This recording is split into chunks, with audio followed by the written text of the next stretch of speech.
Assalamualaikum warahmatullahi wabarakatuh. Bismillahirrahmanirrahim. Alhamdulillahilladzi hadana lihadza wa ma kunna linahtadiya laula an hadanallah. Asyhadu an la ilaha illallah wa asyhadu anna Muhammadar Rasulullah. Allahumma shalli ala sayyidina Muhammad wa ala alihi wa ashabihi ajma'in. Amma ba'du.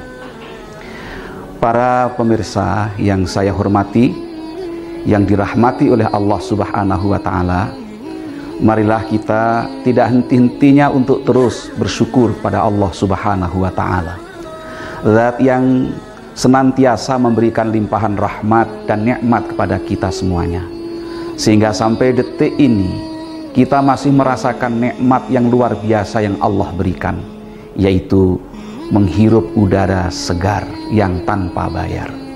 Karena itu, sebagai tanda syukurnya kita kepada Allah, maka kita senantiasa memuji kepada Allah Subhanahu wa Ta'ala.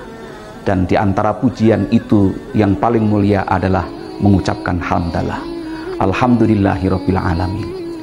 Shalawat dan salam semoga Allah limpahkan kepada junjungan kita Nabi Agung Muhammad sallallahu alaihi wasallam, yang kita harapkan syafaatnya nanti di yaumul kiamah. Mudah-mudahan kita diakui oleh Rasulullah sebagai umatnya. Karena itu, perbanyaklah sholawat kepada baginda Rasulullah dan laksanakanlah apa yang menjadi sunnah Rasulullah Sallallahu Alaihi Wasallam. Kaum muslimin yang dirahmati Allah Subhanahu wa Ta'ala, yang memiliki sifat kesempurnaan, tidak pernah salah, dan pasti sempurna itu adalah Allah Subhanahu wa Ta'ala. Karena itu, sifat itu mutlak hanya dimiliki oleh Allah, tidak ada yang lain. Sementara kemaksuman, terjaganya dari kemaksiatan, dari kesalahan itu hanya dimiliki oleh baginda Rasulullah Shallallahu Alaihi Wasallam. Karena itulah maka Rasulullah dijaga. Dan karena dijaganya Rasulullah oleh Allah Subhanahu wa Ta'ala, pantas kalau Rasulullah kemudian menjadi suri teladan terbaik bagi umat manusia, khususnya bagi kaum muslimin dan muslimat ini. Sementara kita adalah manusia biasa. Kita ini bukan Rasul. Kita ini bukan sahabat, juga bukan tabi'in. Kita hidup jauh setelah Rasulullah. Karena itu, sebagai manusia biasa, tentu kita sering berbuat salah, sering juga kita berbuat lupa. Dan ini yang ada pada diri kita, apalagi di saat kita nanti sudah usia tua. Sering kita lupa, sering kita salah. Terkadang anak-anak muda jengkel kepada orang-orang tua ya karena sering-sering berbuat salah. Kalau tidak begitu, lupa. Begitulah manusia. Al-insan mahalul khata' wan nisyan. Manusia itu memang tempatnya salah dan lupa. Punya potensi berat untuk itu. Nah, karena kita ini adalah sebagai manusia yang tempatnya salah dan lupa itu, maka Rasulullah Shallallahu Alaihi Wasallam dalam sebuah hadisnya mengatakan, kullu bani Adam khata' wa khairul khata'ina tawwabun.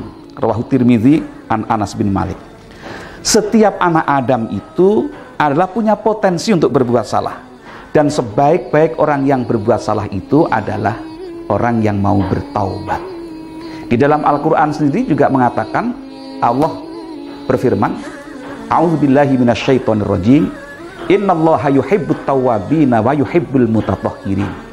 Sesungguhnya Allah mencintai, suka terhadap orang-orang yang berbuat salah tetapi mau bertaubat, dan orang-orang yang berbuat kotor tapi mau untuk mensucikan diri.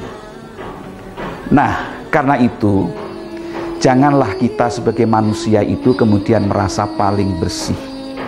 Sebagai manusia biasa kita merasakan paling suci, lalu menganggap orang lain itu adalah bersalah. Tidak demikian Al-Quran memberikan terhadap kita ini ajaran atau aturan. Semisal kita lihat di dalam Al-Quran surat An-Najm ayat 32. A'udzubillahi minasyaitonirrajim. Fala tuzakku anfusakum huwa a'lamu bimanittaqa. Maka janganlah kamu menganggap dirimu suci. Dialah Allah yang paling mengetahui tentang orang-orang yang bertakwa. Nah, kalau kita tidak boleh menganggap diri kita suci, apa anggapan yang harus kita lakukan pada diri kita? Ya, kita menilai pada diri kita itu adalah orang yang bodoh, yang lemah, yang banyak berbuat salah, yang kemudian kita mau untuk mencari kesalahan kita sendiri, kebodohan kita sendiri, kemaksiatan apa yang kita lakukan. Dengan sibuk seperti itu, maka kita tidak akan mencari kesalahan orang lain. Karena mencari kesalahan orang lain itu dilarang di dalam agama ini. Allah Subhanahu wa Ta'ala berfirman di dalam Al-Quran surat Al-Hujurat, wala tajassasu, dan janganlah kalian mencari-cari kesalahan orang. Nah, setelah kemudian dicari lalu menemukan kesalahan itu, setelah kesalahan itu ditemukan kemudian diceritakan kepada orang lain, maka Allah katakan wala yaghtab ba'dukum ba'da, dan janganlah kita itu menceritakan kesalahan, aib orang lain kepada orang lain, karena itu termasuk perbuatan dosa dan termasuk deretan dosa besar. Nah, terus bagaimana? Carilah kesalahan diri sendiri, sibuklah kita mencari terhadap kesalahan diri kita sendiri, kemudian kita bertaubat kepada Allah. Insya Allah kita tidak akan sempat-sempatnya mencari kesalahan orang lain. Lalu bagaimana supaya kita bisa tahu terhadap kesalahan kita sendiri? Maka ada 4 jalan untuk menuju ke sana. Bagaimana cara untuk mengetahui aib dirinya sendiri? Yang pertama, duduklah di hadapan orang alim yang memahami aib dan jiwa. Jadi kita berusaha untuk duduk dengan orang alim, dengan guru, dengan ulama yang mereka mengetahui tentang aib, tentang jiwa, tentang perasaan orang, dan dengan kita duduk dengan mereka itu maka kita akan bisa mengetahui kesalahan kita itu apa, lalu solusinya bagaimana. Saya yakin bahwa orang alim itu akan memberikan solusi, tidak akan membiarkan kita itu tersesat. Mereka akan berikan solusinya bagaimana di saat kita berbuat aib, di saat kita berbuat dosa, di saat kita melakukan sebuah kesalahan. Yang kedua, carilah teman yang jujur, yang terbuka mata hatinya dan bagus agamanya. Jujur, terbuka mata hatinya, bagus agamanya. Itu yang kita cari.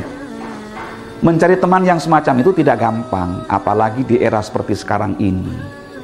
Mencari orang yang jujur, yang terbuka mata hatinya, yang kemudian bisa memberikan contoh, solusi, nasihat pada kita, itu tidak gampang. Tetapi kalau kita mau bersibuk-sibuk seperti itu, insya Allah kita akan menjadi manusia yang perlahan-lahan menuju kepada hal yang baik. Yang ketiga, carilah kekurangan dari ucapan musuh atau orang yang memusuhi kita atau orang yang membenci kita. Biasanya orang yang memusuhi kita, yang membenci kita ini akan sangat tajam penglihatannya. Lu kok bisa begitu? Iya. Sekecil apapun yang kita lakukan, kalau itu berbuat salah kita, maka mereka akan mengetahui kesalahan itu. Sementara kita tidak demikian. Pada umumnya manusia itu adalah seperti falsafah bangsa kita ini. Gajah di pelupuk mata tidak tampak kelihatan, tapi kutu di seberang lautan tampak jelas kelihatan. Itu yang jalan seperti itu. Kalau kita mencari sendiri aib kita, kesalahan kita, itu susah. Tetapi kalau lawan kita, rival kita, orang yang memusuhi kita, orang yang membenci kita, itu sangat tajam pendengaran dan penglihatannya. Sekecil apapun mereka akan tahu. Dan kita tentu pada saat seperti ini kita bersyukurlah kepada mereka. Itulah hebatnya orang yang beriman itu seperti itu. Apapun yang terjadi itu tetap akan menjadi baik. Akan bisa diambil hikmah, diambil pelajaran dari situ. Walaupun itu keluar dari mulut orang yang memusuhi kita, orang yang membenci kita, maka orang yang memusuhi dan membenci itu akan mengeluarkan hal-hal yang sekecil apapun. Kalau itu hal tidak baik juga akan mereka sampaikan, mereka ucapkan, dan bahkan akan mereka viralkan kemana-mana. Dan kita bersyukur berarti kalau itu memang benar yang kita lakukan, maka kita bersyukur pada Allah mengirimkan orang-orang yang tidak mencintai kita, dan kemudian mereka tahu aib kita, yang sementara itu kita tidak mengerti terhadap aib-aib yang kita lakukan atau hal kesalahan apapun yang kita lakukan, sementara orang lain ternyata mengetahui seperti mereka melihat kutu di seberang lautan. Nah, yang kemudian keempat adalah berbaurlah dengan orang-orang yang baik, karena mereka akan cepat mengetahui sesuatu yang tercela itu. Jadi kita berbuat kepada orang-orang yang baik. Orang-orang yang baik itu yang bagaimana? Tentu orang-orang yang baik ini adalah orang-orang yang mereka itu senantiasa berusaha untuk mengabdi kepada Allah. Karena memang tujuan hidup itu adalah seperti itu. Wa ma khalaqtul jinna wal insa illa liya'budun. Aku tidak menciptakan jin dan manusia melainkan supaya mengabdi padaku. Dan orang-orang yang ahli ibadah inilah orang yang baik, orang-orang yang soleh, orang-orang yang solihah, orang-orang yang berhati-hati di dalam hidupnya. Apalagi mereka itulah orang-orang yang beriman. Jika kita berkumpul dengan mereka, bersahabat dengan mereka, maka kita akan mendapatkan berkahnya pergaulan itu. Kita akan bisa juga mengetahui kesalahan apa, sekecil apapun kita akan mengetahui. Sama dengan tadi kita dilihat oleh orang yang membenci kita, kesalahan sekecil apapun kita akan tahu. Tetapi kesalahan yang sekecil apapun yang mereka lihat itu akan mereka viralkan. Tetapi dengan orang-orang yang soleh, dengan orang-orang yang baik, mereka mengetahui kesalahan kita sekecil apapun, sebesar apapun, mereka tidak akan viralkan. Mereka akan mengambil satu kaidah, tawasau bil haqqi wa tawasau bis sabr. Mereka akan panggil, sini kan, apa yang sampean perbuat tadi itu sebenarnya adalah tidak benar. Kalau saya tidak salah melihat, sampean tadi itu kok melakukan begini, begini, begini. Jika kita merasa hal itu kita lakukan, maka kita sebagai orang yang mencari aib sendiri tadi itu akan langsung kita mengucapkan astagfirullahaladzim, ya Allah, ternyata benar apa yang diucapkan oleh kawan saya ini. Terus bagaimana kawan solusinya? Nah, orang yang baik pasti akan memberikan solusi itu. Orang yang baik pasti akan memberikan jalan keluarnya. Karena saya mengetahui ini, saya akan informasikan pada sampean, dan saya akan memberikan jalan keluarnya. Baiknya sampean begini, begini, dan begini. Maka juga bersyukurlah kita di saat kita bertemu dengan orang-orang yang baik seperti ini. Itulah orang yang beriman. Bersyukur di saat kita ketemu dengan orang-orang yang membencinya. Bersyukur kita di saat ketemu dengan orang-orang yang mencintainya. Bersyukur kita di saat kita mengetahui juga kekhilafan, kesalahan, aib apapun. Maka di saat sudah seperti ini, kita akan mengetahui, oh ternyata saya ini adalah masih banyak berbuat salah. Maka seperti yang disampaikan Allah, difirmankan Allah dalam Al-Quran surat Al-Baqarah 222 tadi itu, kemudian kita bersegera untuk bertaubat kepada Allah, bersegera untuk membersihkan diri kita, supaya kita tidak berlumuran terhadap dosa-dosa, terhadap aib-aib yang kita bersyukur banyak orang yang mengingatkan kepada kita. Barangkali ini yang dapat saya sampaikan. Mudah-mudahan apa yang dapat saya sampaikan ini menjadi cambuk buat saya pribadi, buat yang mendengarkan ini. Dan kalau ini baik, itu datang pasti dari Allah Subhanahu wa Ta'ala. Dan kalau itu sesuatu yang saya sampaikan adalah hal yang kurang baik, bahkan tidak baik, saya mohon maaf karena itu keterbatasan saya sebagai manusia. Wal afu minkum. Wassalamualaikum warahmatullahi wabarakatuh.